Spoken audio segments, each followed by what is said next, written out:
Okay, so first piece. The world is really broken. And in first world countries, we have the luxury of mostly not feeling that. And we have the illusion of safety and control and luxury and civilization, and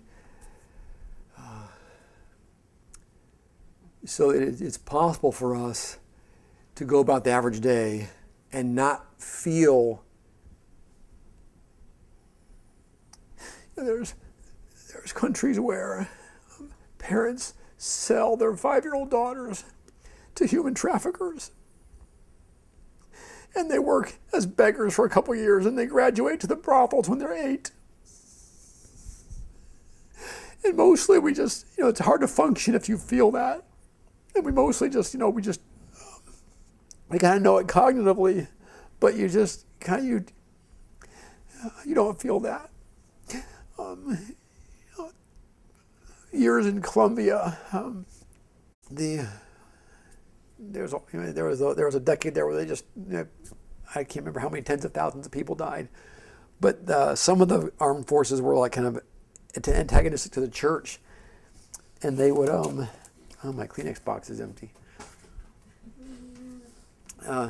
So the guerrillas of this one group would take pastors and shoot them in front of their wife and children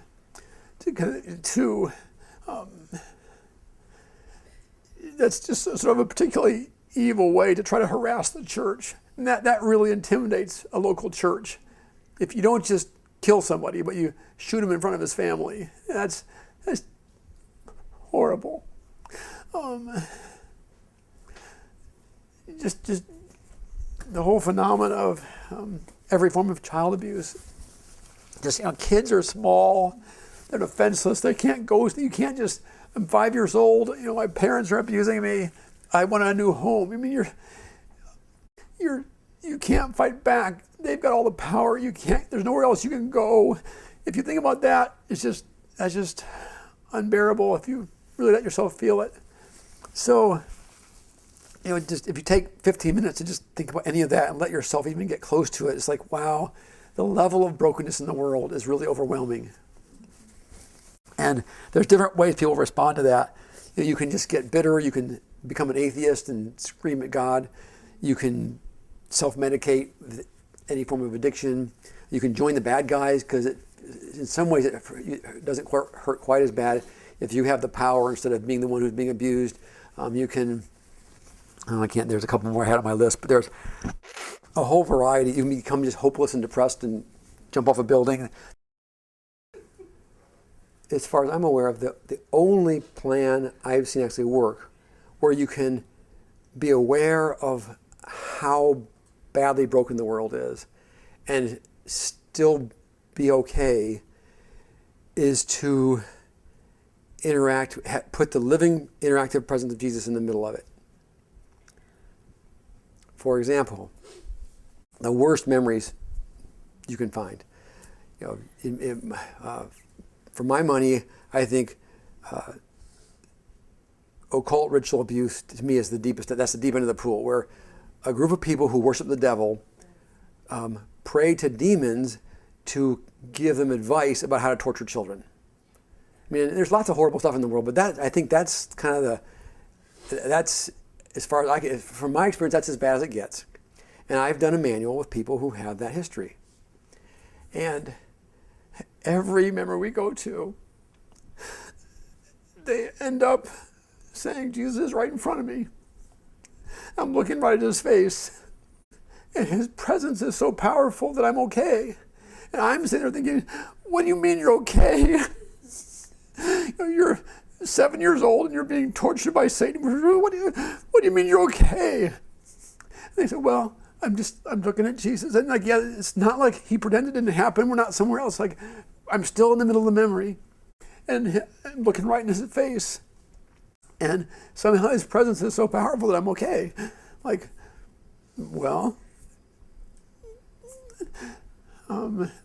I guess the person who's in the memory is the one person on earth who has the right to say the presence of Jesus is enough. I mean, yeah. Okay, so this is a story in the book somewhere. A young guy who, Muslim, grew up Muslim village, and became a Christian and was evangelizing. And it was an area where, if you stay a Christian, you're okay. If you stay, I mean, the Muslims and Christians would live together. But if you were Muslim and you became a Christian and you started converting all your friends and relatives, that was when you got shot. So, 3 guys with AK-47s came in and shot him up, and he had I think 11 bullet wounds. It was amazing that he survived because the first couple doctors wouldn't treat him, and it was 8 hours before he got treatment, and it was shot his whole arm. I mean, his left arm was so shot up they had to amputate it, and it was very big messy deal. And the medical people who took care of his medical stuff, in the middle of working with him, they learned about Immanuel, and it was so one of these follow-up visits, the guy who was doing the medical care said do you basically, do you have I mean, is that basically I wonder if this guy might have PTSD. And at first he's well, no, I'm fine. But I mean, after 3 questions, oh my goodness, he's having flashbacks. He's having nightmares. I mean, he's got totally knocked down, drag out post-traumatic stress disorder, depression, the whole. So he described there's this prayer thing, and it's 20 minutes later, the guy's well, first he asked him in his questions, can you still remember the trauma? He's I can close my eyes right here, and I can see the fire. I mean, it's I'm reliving it. I can see the fire coming out of the guns. So did Immanuel prayer, and 15 or 20 minutes later, the guy's he's just well, I'm still in the memory, and I can see the fire coming out of the guns. I can feel. I'm remembering being shot, but Jesus is right here. And his presence is so powerful that I'm okay. He was just he was confused. He was kind of this is so weird. I mean, because usually if I close my eyes and I have this memory, I'm having a panic attack. I'm closing my eyes, I'm seeing the memory, I'm seeing the fire, I'm feeling the bullets, but this can't be possible. I'm feeling fine. Jesus is right here. His presence is so powerful that I'm okay. Whoa. And so here's, to me, the sort of the icing on the cake, or whatever. This is sort of that takes the cake for me. So I was in one of these memories with the kind of deliberate Satan worshiping torture, and we're at the end of the memory, and the person giggles. I'm just you don't giggle. If you're 7 years old being tortured by Satan worshipers, you don't giggle. That's. I'm what's that about? It's so when we die, so Jesus is already there, and that's they were doing oh, Jesus' presence is so powerful, but it's Jesus just told me he said, I'm the winning team. I mean when you're with me, we're the winners. I'm the winner, and if you're with me, we're the winners. And it was kind of they're still doing they're all still doing all their, they're going to be tired the next day and feel like crap when they go to work. And Jesus is and I'm here with you, and they can't even see me. They don't even know. I mean, they don't even realize that I've just come in with my invisibility cloak, and we've just gotten healed, and you're fine, and they don't even know it. And it's capture the flag, where their whole team is all running around out there. He just comes in, and we pick up the flag, and it's and he's we got the flag. We're going to go have ice cream, and they'll just run around by themselves for a while. And so she's giggling, isn't this a funny joke that me and Jesus are the winners, and they don't even know it? So all that to say, the living presence of Jesus is big enough. I have never found. I think I've seen some of the most horrible memories in the world, and the living presence of Jesus has been big enough in all of them. So that's just kind of a data point to ponder. Okay, so next, tough questions. Why do you allow that? I mean, 100 forms of why do you allow the world to be so horrible? I mean, first of all, it's just being in the horrible memory. What do I do? I'm having nightmares. This is ruining my life. Jesus shows up and he can heal that. That's kind of cool.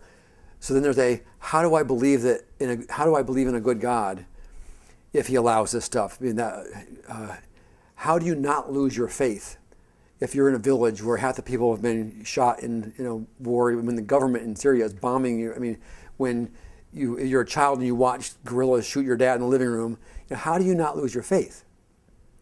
And that question of people usually use a lot of swear words when I'm having these sessions, but before they've gotten healed, it's like basically you blankety blank blank blank blank blank. It's like either you weren't there, or if you were there, some of them kind of even perceive his presence, but he's watching. I mean, like what kind of blankety blank blank blank jerk stands there and watches and lets it happen? Which is like, there's a bunch of books written about that stuff, which sometimes sort of work when you're thinking about somebody else's pain or your own is not. When you're calm and adult and not triggered and not in a traumatic memory, or you're thinking about somebody else, the books about why God allows evil, and free will, blah, blah, blah, that's nice. But I haven't ever seen any of those work when a person's actually in the memory and they're asking, why does Jesus, now I see him in the memory, but why doesn't he stop it? Why does he let my grandpa take me to the basement and assault me every Sunday morning before taking me to church? Just like, how can I believe that God is good? So, humanly, I've never found a good answer to that question. Trying to read pulling the book out about why God lets bad things happen to good people, to the person in that memory, they're going to stuff it in your ear. So, the crazy thing is, I found one solution that actually does work, and it's worked every time. I say, okay, would you let Jesus be in that memory with you? Or if he's already there, I say, okay, I'm going to help you. I want to help you have this fight with Jesus. I can guarantee you he's okay being in the ring. I guarantee you he won't be offended. He won't be punitive. He won't, I don't care what, as long as you don't throw furniture in my office. I don't care what kind of language you use. And also, as long as you're talking to Jesus. If you just spew into the darkness, you'll just practice being angry. But so, don't throw furniture, and you have to talk to Jesus. And I help the person just have it out. You get words for everything that feels bad. Ask him any question. Tell him how angry you are. Just like anything that's in there, let's get words for it, and you say it directly to Jesus. And they get done, and I'll say, okay, so, and usually you can tell when they're done because they stop screaming swear words at the top of their lungs, or some version of that. I say, okay, so Jesus is still there? Yeah. So what's he doing? He's listening. How does it feel? It feels like I feel like he totally understands. He's listened to what I've said. He's heard it. I feel like he understands me. That's one piece that they universally feel like he listens to them until they're done. He's not defensive. He hears them. He totally gets it. And then they'll do one of two things. They'll say, he'll give them some version of, so when you get to heaven and your brain is a lot bigger, I will happily explain why the Father and I allow this. And he says there is a reason, there is an explanation, but your brain's just not big enough to grasp it. Like if you had a mouse asked you about calculus, I don't think it's possible to explain calculus to somebody with an IQ of 14. So he basically says, hey, there is a very good answer. I'll give it to you when you get to heaven, but your brain's not big enough. For now, I am with you. And because of who I am, that's enough. The first time he did that to somebody, I said, whoa, say that again. I made him repeat it like 5 times, like got every word. And I was like, oh my gosh, I've got the answer. So the next time a person, they were in one of those like bad memory, why are you allowing this God? I was like, oh, I know the answer. Jesus says, I'm with you. And when I told it to them, they were kind of like, well, thank you very much, but I want to punch you in the nose. And I realized, wait, one modification. Can you let Jesus be there? Basically, I helped them. So if I told them that, it didn't work very well. But each person, I would help them actually interact directly with Jesus in the memory, not theoretically about somebody over in Syria, but okay, for you personally, what's your worst memory? Let's go in there and you can duke it out with the living presence of Jesus. Every single person who's done that, they either get you can't understand the reasons, but for now I'm with you, and because of who I am, that's enough. And those people all, they say, I'm completely satisfied. And sometimes I'm triggered by that point because I've been working with them in the memory. I'm not. I want to go in there. Seriously, I want to go down to that basement with a 2x4 and whack your grandpa in the head, or I want to see like one of those movies where the whole first part of the movie the bad guys do horrible stuff. So that by the end of the movie, when Arnold Schwarzenegger kicks in the door, and he's with a really big gun, you're like, yeah, oh, you missed that guy over there, shoot him in the leg first, let him sit for a while, then get him. I'm like, I'm not okay. And they're telling me, no, Dr. Karl, it's he's with me. I mean, they're calming me down. They're explaining to me. So I'm like, well, okay. Once again, the one person who has the right to say that's a satisfying answer is a person who's in that memory. Okay, so that's one thing that happens. The other thing that happens is they do why do you allow this? I say, okay, can you let Jesus be in there, have the conversation directly with him, tell him what you're angry about, ask him the question. Okay, just basically have that conversation directly with Jesus. They do that for a little bit, and then they start sobbing for 5 to 10 minutes where they can hardly breathe. And when they get done, they say, I was asking Jesus about, how dare you watch? Why did you allow this? Why didn't you do anything? How dare you blank, stand there, blah, blah, blah. And all of a sudden, I was in front of the cross, watching Jesus die on the cross.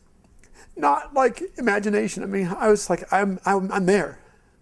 I am watching Jesus die on the cross in front of me right now. And he said, when that was happening to you, this is where I was. You said, why didn't I do anything? When that was happening to you, this is what I was doing to prepare the redemption and the resources to heal that. This is what I was doing to prepare, that save, the sozo. It means not just like you don't go to hell, but it's like, like fix all kinds of bad stuff. So you want to know where I was? Why didn't I do anything? This is where I was, and this is what I was doing. Every one of those people, when they get done, they're just like,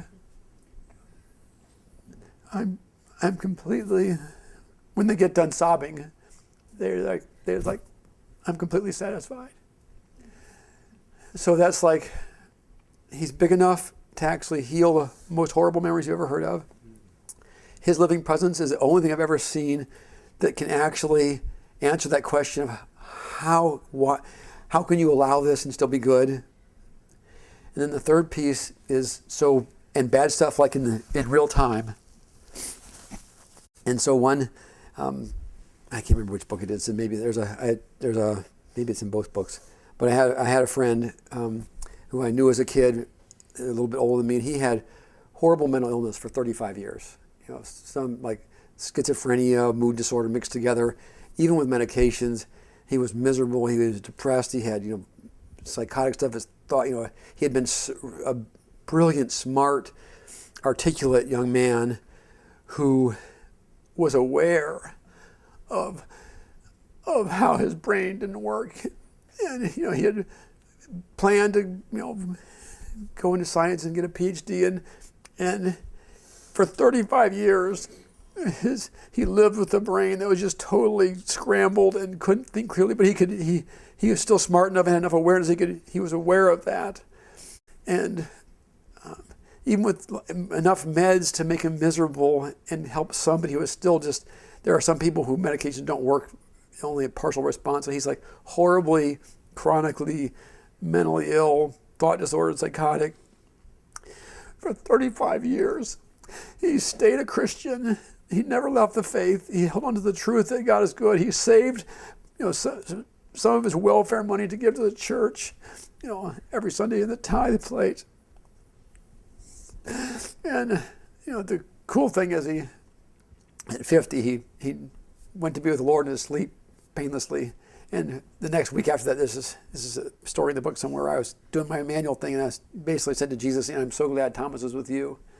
And Jesus goes, I'm over here. And he goes, so am I.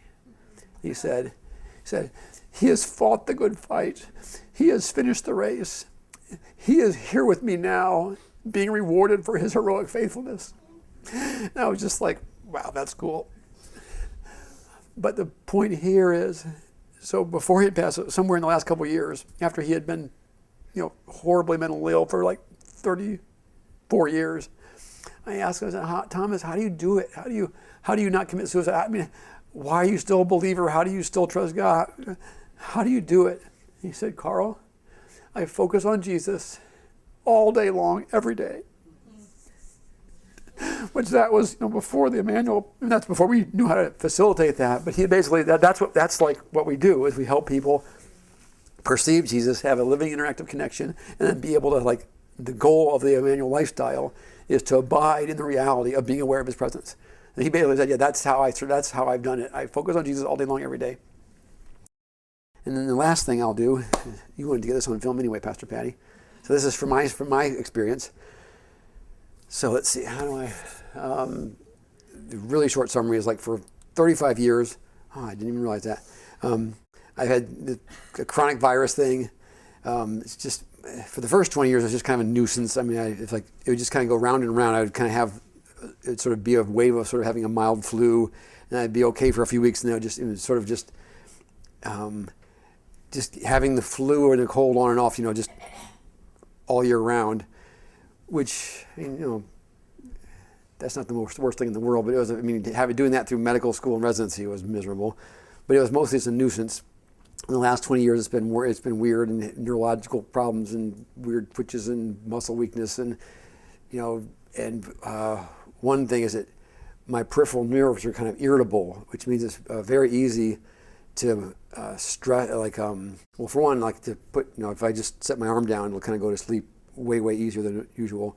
But just very small things. I'm exercising or something, and a teeny little thing will all of a sudden kind of stretch, bruise, or strain a nerve, and then for the next anywhere from a week to 10 months, I'll have a horrible pain and neurological weakness to varying degrees. And this last spring sometime, I had one of these things, and it did a little strain thing, and it's like, oh, I got horrible pain in my neck and my arm. I'm like, oh no. And sometimes, I never know when one of these things happens, whether it'll go away in a few days, whether it'll last for a year. And sometimes all of a sudden it'll get worse, and then it just stays for years. And so I'm like, it was not like a 10 childbirth kidney stone screaming, but maybe it was painful enough that it was hard to do anything else. And if I got in the weirdest positions, I could find, like, for 15 minutes at a time, if I kind of did this and had my arm, tie something up to hold my arm and twist funny and have pillows over here, and I could, like, work for 15 minutes, but if it would start hurting again, and then I would find some new position or whatever. And at night, the same, I've got 18 pillows, and I'm in every weird position you can imagine, trying to twist things so that I can find someplace that doesn't hurt for 15 minutes.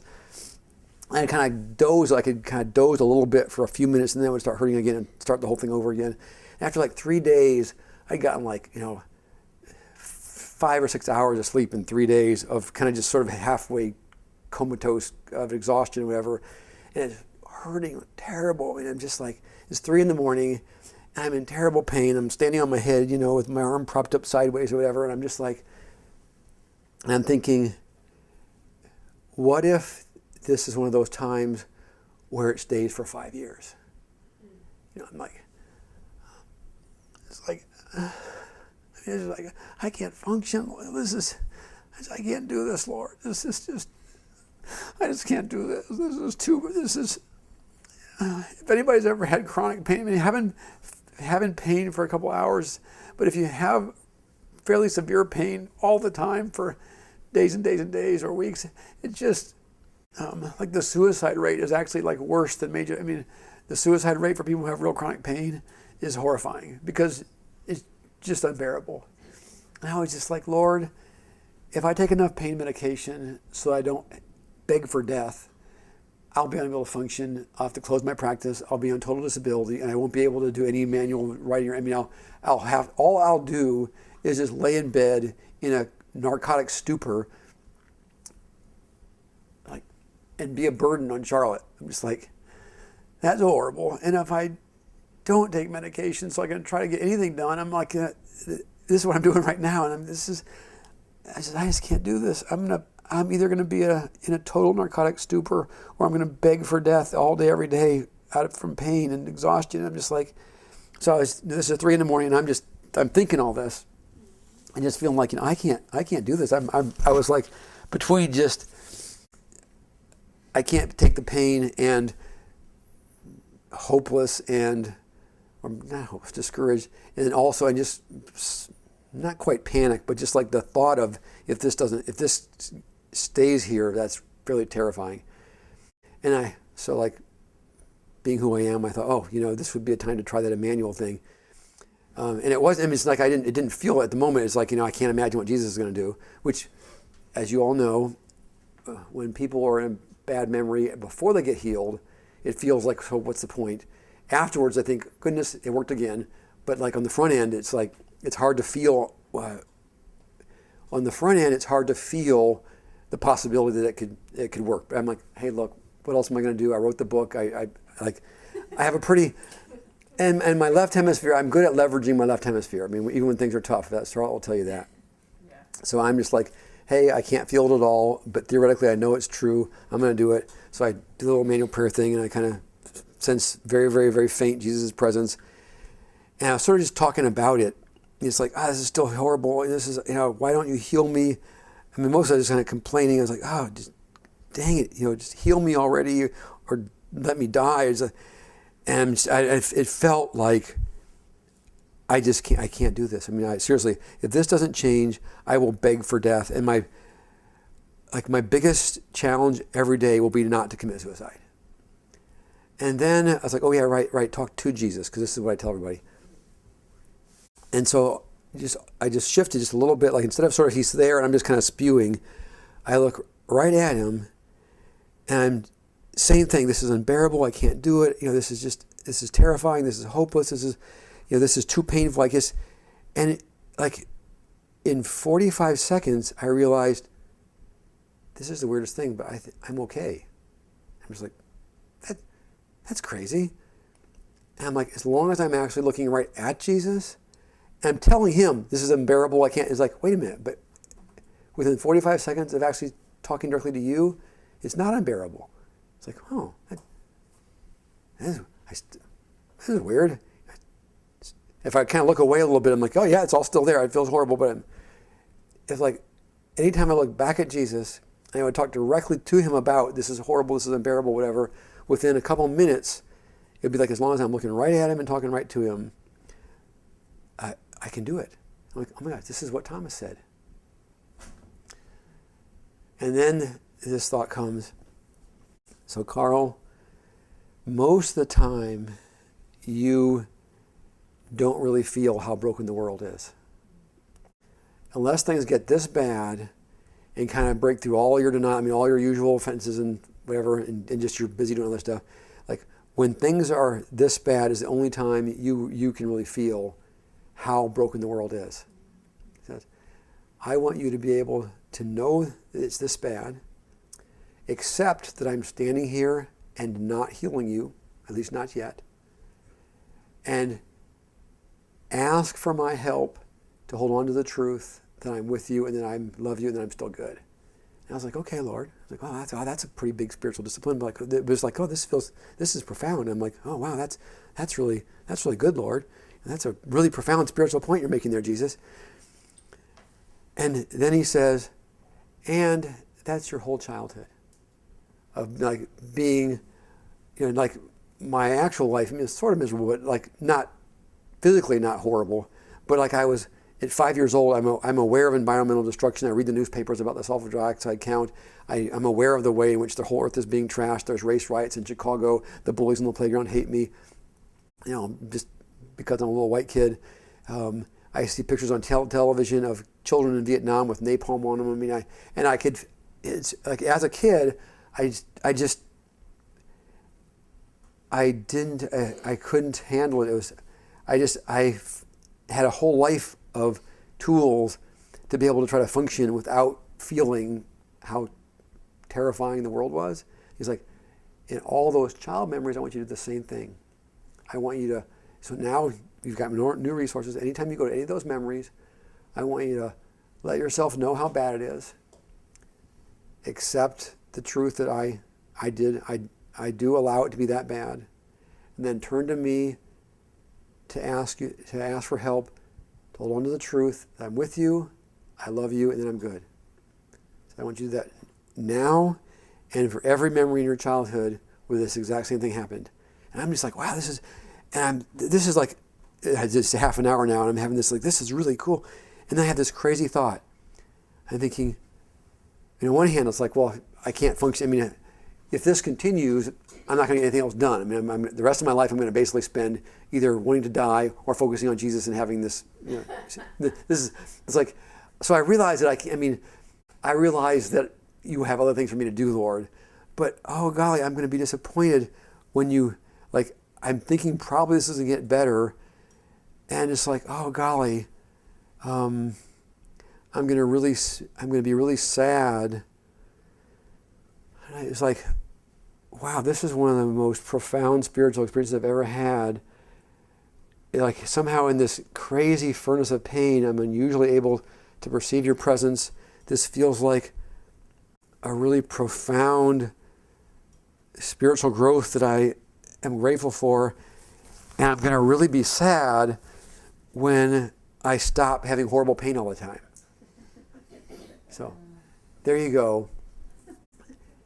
So then the conclusion of all that is we actually have tools. I mean, people have had profound experiences with God throughout history. I mean, it happens all over the place. The ingredients kind of come together serendipitously, and which is wonderful. But it feels like the Lord has given us a new level of understanding so that we can, not 100%, but pretty close. If you have the advanced tools for troubleshooting, we can deliberately, systematically help people perceive Jesus and establish a interactive connection with his living, wonderful, loving, profound, crazy, amazing presence. I mean, we actually have the tools to help people have this kind of experience with the living presence of Jesus dependably, regularly, systematically, like whenever they'll take the time to do it. So to me, you put all that together, and that says we carry the only hope for the brokenness in the world. Well, for the world, since the world is this broken, we carry the only hope that is actually enough for the brokenness in the world. So I guess maybe that's why I'm so passionate. That's one of the many reasons why I'm so passionate about everybody in the world needs to do this. So there you go.